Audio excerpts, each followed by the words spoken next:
অনেকেই ভাবতে পারেন অ্যাজ আবার ভিভেটিভ প্রোনাউন হিসেবে কিভাবে ব্যবহৃত হয়। হ্যাঁ প্রিয় শিক্ষার্থী বন্ধুরা, অ্যাজ ভিভেটিভ প্রোনাউন হিসেবে ব্যবহৃত হয়ে থাকে। অ্যাজ ভিভেটিভ প্রোনাউন হিসেবে such, as so, as much, as many, the same এরপরে ব্যবহৃত হয়। যেমন he has arrested such a man as you found. সে এমন একজন ব্যক্তিকে গ্রেপ্তার করেছে যাকে তুমি খুঁজেছিলে।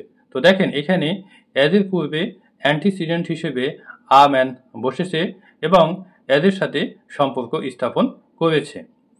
You can drink as much water as you need.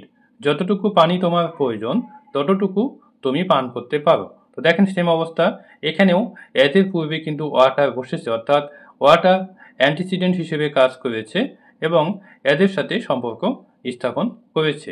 এই জন্যই এখানে অ্যাজ রিলেটিভ প্রোনাউন। প্রথম বাক্যেও সেম অবস্থা। Thank you.